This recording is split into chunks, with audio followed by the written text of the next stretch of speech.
And welcome back to 23 ABC News special coverage of coronavirus Q&A. Tonight, we are taking your questions on our Facebook live stream. You can go there right now and submit a question, and we will ask it for you. We had local doctors in-house just a moment ago talking about the coronavirus and what they know up to this point. And remember, this is still very much in the infancy stage as they continue to learn more and more about this as the days go on. But now we're talking about the facilities in our community that are set up to help you should you need it. And we are joined by several executives. Thank you all for coming in tonight. Beginning on my immediate left, Ken Keller, who is the president and CEO of Bakersfield Memorial Hospital. Ken, thank you for coming in.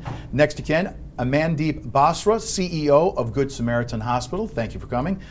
Down in front, we have Charlotte Briggs, president of Adventist Health, and David Womack, senior vice president of Kaiser Permanente. Thank you all for coming in this evening. David, why don't you start, because as you were listening to the first half of the show, we were asking a question regarding trials, and you had information on that. Yes, actually I'm very pleased to say that we have a health research institute in Washington State, and on March 3rd they administered their first vaccine that's the first as a human trial for the COVID-19. So unfortunately, vaccines take a while to go through the trial process and get approved. So we're probably looking at 12 to 13 months out right now, but there is a vaccine on the way. Now, we've heard a little bit about that, and I believe we reported on that specific case already. Was the trial person, someone who had it? Is that how that works? Can you describe a little bit of that? No, it is, people will be given the vaccine, and of course there's a control group, and then they're traced through the process as they go. So. Oh, okay. All right, first let's begin just with the various facilities. And Ken, I think I'd like to start with you. When it comes to the protocols for dealing with any patients that would come into your facility who would be deemed as highly contagious, before COVID-19, what did you have in place to sort of deal with that type of patient? Well, every hospital, as we present or as a patient presents, if there's the theory or the thought based upon the clinical diagnosis that they are at risk for an infectious issue, COVID-19, flu, or whatever it might be, we have protocols to separate, segregate, and eventually isolate, if necessary, that patient to protect themselves, to protect the healthcare workers, as well as to protect the other patients that they might come in contact with. And what about a Good Samaritan? It's the exact same. We all follow the same guidelines. We have our infection control team. They monitor all that. Is there anything in particular that may have changed since COVID-19 came into the picture? Have you added anything to that? I don't know that we've added anything to it. I think that there's just a heightened awareness of it. We're getting more people in because of the concern. So we're just implementing our procedures. This is what we do. I mean, for us, this is, as in all hospitals, this is just what we do. And because of the particular fear around COVID-19 and some of the unknowns at this point, most of us, including Kaiser Permanente, we now have screening at our front doors. We're limiting the amount of access to our buildings, so there's only one entrance. People are screened there, and if they screen positive, they're immediately isolated. They're not going through the normal check-in process and those sorts of things. We're also asking our members, we're reaching out to them via phone calls, emails, and texts to, if they're having symptoms, to not even come to us, but to call us. And then we're screening them either with a telephone appointment or a video appointment. And then if they test positive, then we're directing them to very specific locations so they do not interact with other people. And tomorrow we will have a drive-through testing facility up and operational, so people will come through, never even get out of their cars, will collect the specimen, and they'll be on their way. Did you want to add to that? Can I notice? I was just going to augment what Dave is saying is, to our point, all of the hospitals are basically big boxes, right? So when patients come, we don't necessarily have a way to fairly quickly diffuse them if we identify them while they're in the hospital or while they're in the emergency room or while they're in one of our waiting rooms. Okay. So given the opportunity, as Dave and Charlotte mentioned, we're now greeting the patients even before they get into the hospital, and if we identify a patient or a visitor at risk, we take the appropriate means to, again, separate them to the point. if we're able to do additional things through, whether it's drive-throughs, whether it's through walk-up clinics, whether it's through other opportunities to sequester the patients that may be at risk for COVID-19 or other serious issues like that, we have the ability to do that now before they get into the hospital and then start to affect and infect potential other patients and teammates. Yeah, I think that's an important thing, Ken, to say, because I think when people come up to our facilities and now they're seeing tents outside, I think there's two things that are coming up. So people want to bring somebody with them. And as we're looking at how do we keep our healthcare workers safe, how do we keep the other patients safe, we're really limiting additional people who come into the facility as we're really trying to help bend this curve. I keep saying this isn't a hospital issue, it's a public issue. And as hospitals, we're there for you, and our responsibility is to keep you safe. So some of those measures you'll see now, tents in front, all these things of drive-through, are all meant to keep you safe. So I just keep saying for people who come in and want to be there with their other loved ones, we're trying to keep you safe as well as your loved ones safe. So come in. Mandy, what about patients that don't have primary care physicians? So the only option they have is coming to that facility. As far as there are protocols as far as treating those patients in different areas with the doctors on staff? So we try to do, because we don't have emergency room, so we get patient direct admits. So we try to talk to all the primary cares, try to talk to them, educate. We actually have a task force. We send that task force to educate our referral, like all the doctor clinics, how to educate them, how to educate their staff so their staff is safe. So how they can actually screen, what they need to do. Even people calling, call the emergency room, because we want to make sure our employees are safe. So our goal is that we don't want to at the point where actually our own people are get infected and then we are struggling with our labor pool. So we are trying to protect them too. So it's a big piece is education. We try to education our staff, our referral sources, all the primary care clinics. If any urgent care, I try to talk to them personally. You guys need any assistance on education? You guys need any help with the screening forms? So we try to do those things because it's a community thing. So that's what we implemented. They talked about today, Matt Constantine during his press conference said there were 84 notifications from healthcare providers. I know that due to medical laws you can't get too specific, but have all of you seen a case that's been referred to county health that's being monitored right now? So if your question is all of us have tested people? Tested people, yes. Yeah, so I would say probably yes. Yes. Right. Absolutely. Yeah. So I was looking for a number, but that's okay. Whether it's dozens, because I mean, that's I think one of the big scare things for a lot of people is that all the talk that's been going on nationally, every time the president or one of his physicians gets up before it, it's talking about the spread and how massive it is and whatnot. And I think a lot of people that contact us, they're just curious, are we talking hundreds or are we talking thousands of potential people? So maybe I can give you a little bit of a ratio. Okay. We have 113,000 Kaiser Permanente members in Kern County. Okay. We've tested less than 2 dozen, and we have 4 under investigation waiting for the test to come back right now. Okay. So that gives you a little bit of a feel.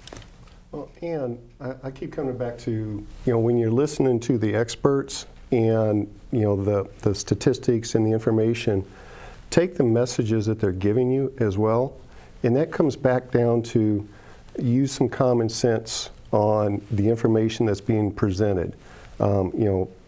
Stop shaking hands, make sure you're washing your hands, make sure that you have some distance between, make sure that if you feel something going on, you don't go out in the community at large and attend large events and things along those lines. The second one comes back to what Dave is saying with statistics of the frequency is, we've been talking about this since we started hearing. It's a question of when. It's not a question of if. We know we're going to have patients here. We don't know exactly how many there will be, but what we all have been doing is stepping up and gearing up to be able to take care of the patients as they come through. And as Charlotte's mentioned, going extra steps to add capability, capacity, and resources so that when it does happen, we're ready to hear for the community at large. Are any of you go ahead, I'm sorry, Charlotte. I just think we're very fortunate to have a public health department that's so active. And if we can say we're very fortunate to have other countries who've already gone through this, right? So you've already seen China go through this, you've already seen what happened in Italy and that South sort Korea, of thing. right? South Korea. So we have learnings from that. And I think, once again, I just want to say our politicians, whether it's Senator Grove, Vince Fong, Mayor Go, they're all there for us. And Matt's done a great job with the public health. And I think if there's one thing that I would ask the public, because I get calls all the time. In fact, I text my colleagues at the other hospitals and say, rumor has it this, right? And so you see all the rumors as well. Oh my gosh! Yes. And so, but I think we're all committed. We talked earlier. Our CMOs are all working together. We work together as hospitals because we're here for our community. If there's one request I would say is that the rumors that are going around, check with public health. They'll tell you what's, Matt's given a great job of giving overviews and stuff like that. And quit with the toilet paper thing. We're going to get to that later. No, but since you brought it up, let's talk about that rumor, because so often, and we've obviously, we get a lot of that sent to us, saying, have you seen this? Is it true? That's the favorite phrase right now. Have you seen this? Is it true? And many of them circle around one person, two people, three are at this facility currently being treated for coronavirus, where, David, you just mentioned 4 out of the 12. Maybe what they meant was they were there being tested. Not necessarily treated. Well, could be, but because if someone did have COVID-19, Matt Constantine would tell us. Absolutely, just like he did yesterday. But you got to remember, somebody is in a facility being treated for COVID-19. So they're in the facility because they have a health issue. Right. Either they have COVID-19 or they have something that looks like it, whether it's pneumonia, whether it's a deep pulmonary issue or something along those lines. Yes, they're being treated, and by our game plan, we assume and we treat as if COVID-19 is present until it's not. Okay. And when it's not is when we get those results, and that's where you come back to the 4 out of 4 being tested, but we don't have the results yet.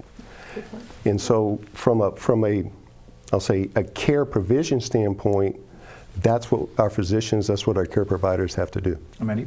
So we try to educate our staff, because the nurses and all the staff we have in hospitals, they have a family member, they are panicked. So we try to, if you have a question, call the public health department. We have a CMO, we have our staff who can educate you, because it's like one person just start and it's like, there is I get a call, like text message, the San Joaquin have, you guys have. It's like, it's a frustrating, because same time we are here for a community, we are at the front line, we will do whatever we need to be. Our doctors are, this community is very lucky, it's very supportive. Everybody is at the support.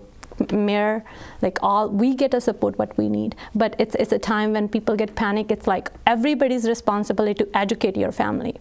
Even healthcare providers who are working in hospitals, end of the day, they ask the question, is it true? Because they want to know under HIPAA, they cannot. So they are going. So I think it's everybody's responsibility to just stay calm and help us. And same time, if you don't need to see the doctor, you don't go 3 people with the grandma. So we try to, I was talking to, if they need, let's see who can help you. So even we are trying to do that on our side. It's like, I was talking to one of the urgent cares, like, can you just see those patients who don't have these kind of symptoms, but they just have a mind, like headaches, or they need to be seen. So can we do something like that? So it's like we can protect them.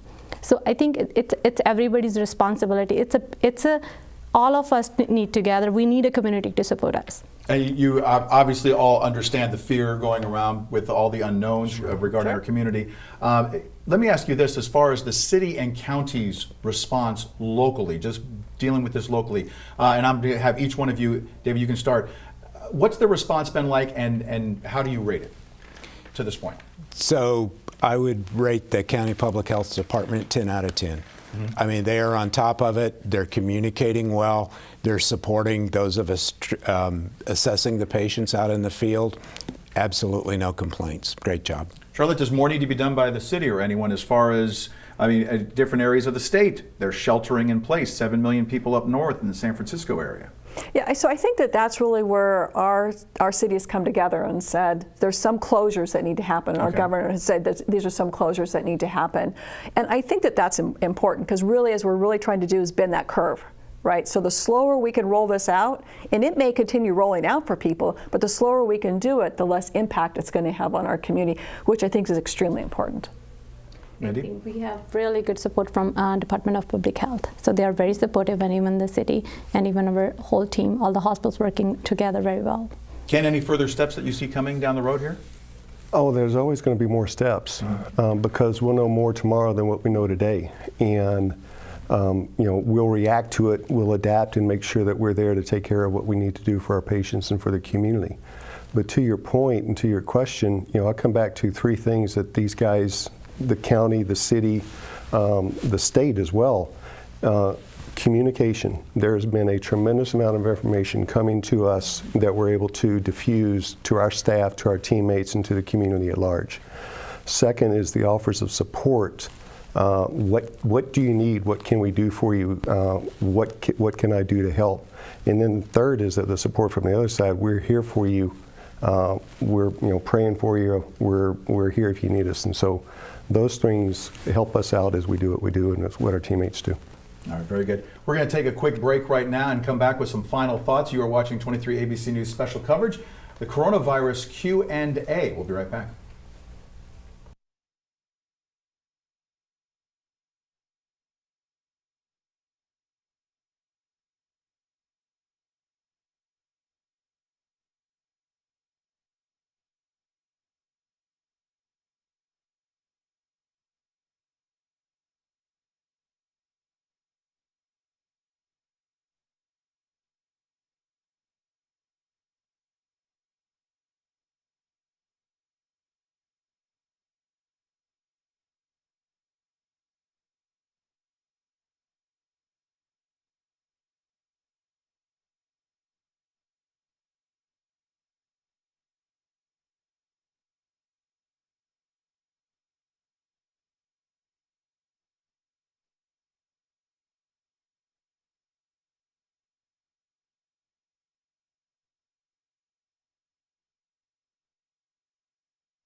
And welcome back to 23 ABC's coverage of coronavirus. This is the Q&A. We want to thank you for being here this evening. And just finishing up with some final thoughts, let's go ahead and, if we can, jump into this other question that we received from James, I believe it's Feemster Jr.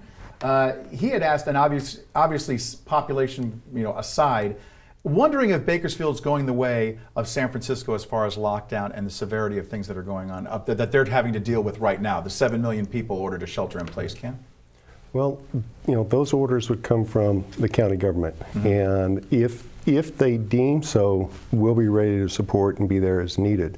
At the end of the day, it's going to be a question and decision, I believe, really on the density of the population. San Francisco has a lot more people compacted in a much smaller space than we at Bakersfield do. If we could, Charlotte, just when preparing to deal with something like this on a mass scale, local facilities prepared to deal with potentially 100 or more people out there if they were to test positive? Yeah, I think we all have incident command centers we've set up, and these have been set up for actually weeks in place. And so as we look at the beds available within Kern County, we'll take care of our people. We're committed to take care of our people. David? So, yeah, I agree with Charlotte and Ken. We're there. Mandy? Yeah, it's the same team. We work together very closely with each other. Speaking of your teams, have any of you expanded on your team members? Have you had to call in extra people in preparation for this? We haven't pulled in wholesale new people to our team, but what we've been doing is, I'll say, redistributing and reallocating based upon what's going on any given day. Okay, what like different areas would that require? Well, as Charlotte mentioned a couple moments ago, if we need to adapt and reduce the number of surgeries that we're doing because we have more COVID patients coming in, then what we would do is use those resources within the surgical theaters, within the prep rooms and so forth, and nurses that were doing surgery may be bedside nurses in the future state. Those are some of the types of conversations that we have in these incident command centers as we're planning for what's the next thing going to be. Anything in particular that really stands out when it comes to this, when it comes to separating people and keeping them, as opposed to within your facilities? I think once again is when respiratory patients come in, we're making sure that they're separated. And I think this is just what we do, right? So I think there's all kinds of rumors out there. There's rumors that we don't treat at different hospitals, we don't treat the people who don't have insurance. We have rules around that. We treat everybody in the emergency room, right? So I think that the community can rest assured that as hospitals, we've got them. Okay. And we're here for them. And we don't want them to feel like there's concern about beds or anything like that. We'll help deal with that with our incidents command centers and with each other. Mm-hmm. And David, how do you expect that to change in the weeks or months to come? Well, I do think we're going to see a lot more positive cases reported because testing has not been widely available as of yet. We're just now getting to the point where we're going to be able to test a lot of people. So we're going to see the numbers escalate, and people shouldn't necessarily be alarmed by that at all because those cases were probably already there and we just didn't, there was not the ability to test it. We just didn't know. So keep that in mind, keep that in perspective, and do all those precautions that your mama taught you to do. Let's leave everyone with one final question this evening, if we could, and pop that last one up. And this has been a major concern for many people. Christopher wanted to know, why is everyone freaking out over toilet paper? I'd like to have Charlotte? I'd like to know that. This disease Is that a medical condition? Yeah, of some this sort? disease doesn't seem to come from that end. So clearly said, and I'm not even a doctor. So I'm curious. I think probably what it started was somewhere somebody said water and toilet paper, and so we have this rush on toilet paper, and it's amazing to me. So yeah, I say instead of toilet paper, let's pray. Right? Let's pray for our first responders. Let's pray for our hospital people. Let's pray for the people who are stocking our shelves at the grocery store. Thank you all for coming in. We are out of time. I appreciate it. You can watch the entire segment. It'll be posted to our website, Turner23.com, along with our Facebook page. You can see it there if you want to revisit anything they said this evening. I want to thank you for tuning in to 23 ABC's special broadcast of Coronavirus Q&A. Have a great night.